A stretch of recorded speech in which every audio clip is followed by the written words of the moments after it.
Aku tidak mengatakan bahwa aku menciptakan Pancasila. Apa yang kukerjakan hanyalah menggali jauh ke dalam bumi kami, tradisi-tradisi kami sendiri, dan aku menemukan 5 butir mutiara yang indah. Aku ini bukan apa-apa kalau tanpa rakyat. Aku besar karena rakyat, berjuang karena rakyat, dan aku penyambung lidah rakyat. Bangunlah suatu dunia di mana semua bangsanya hidup dalam damai dan persaudaraan. Aku tinggalkan kekayaan alam Indonesia, biar semua negara besar dunia iri dengan Indonesia, dan aku tinggalkan hingga bangsa Indonesia sendiri yang mengolahnya. Engkau telah sering mendengar mengenai diriku, bahwa aku ini sejak umur 16 tahun, telah mencemplungkan diri dalam gerakan untuk tanah air, bangsa, dan cita-cita.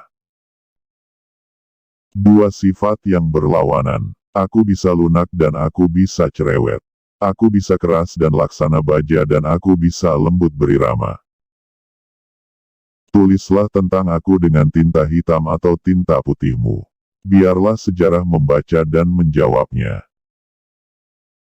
Sebelum kamu mengeluh tentang rasa dari makananmu, pikirkan tentang seseorang yang tidak punya apapun untuk dimakan. Kita belum hidup dalam sinar bulan purnama, kita masih hidup di masa pancaroba, tetaplah bersemangat elang Raja Wali.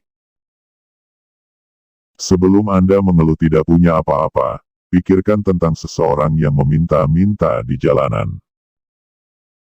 Jika kita mempunyai keinginan yang kuat dari dalam hati, maka seluruh alam semesta akan bahu-membahu mewujudkannya. Dari sudut positif, kita tidak bisa membangunkan kultur kepribadian kita dengan sebaik-baiknya, kalau tidak ada rasa kebangsaan yang sehat. Beri aku 1000 orang tua, niscaya akan kucabut Semeru dari akarnya, dan beri aku 10 pemuda, niscaya akan kuguncangkan dunia. Bangsa yang tidak percaya kepada kekuatan dirinya sebagai suatu bangsa, tidak dapat berdiri sebagai suatu bangsa yang merdeka. Bangsa yang besar adalah bangsa yang menghormati jasa pahlawannya.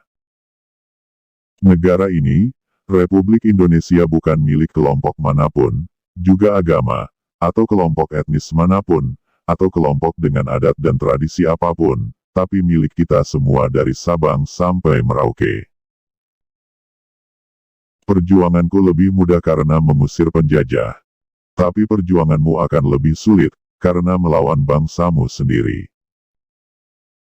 Aku akan memuji apa yang baik, tak pandang sesuatu itu datangnya dari seorang komunis, Islam, atau seorang Hopi Indian. Jadikan deritaku ini sebagai kesaksian bahwa kekuasaan seorang presiden sekalipun ada batasnya. Karena kekuasaan yang langgeng hanya kekuasaan rakyat. Dan di atas segalanya adalah kekuasaan Tuhan yang Maha Esa. Menaklukkan ribuan manusia mungkin tidak disebut pemenang, tapi bisa menaklukkan diri sendiri disebut penakluk yang brilian. Laki-laki dan perempuan adalah sebagai dua sayapnya seekor burung. Jika dua sayap sama kuatnya, maka terbanglah burung itu sampai ke puncak yang setinggi-tingginya. Jika patah satu daripada dua sayap itu, maka tak dapatlah terbang burung itu sama sekali. Bangunlah suatu dunia di mana semua bangsa hidup dalam damai dan persaudaraan.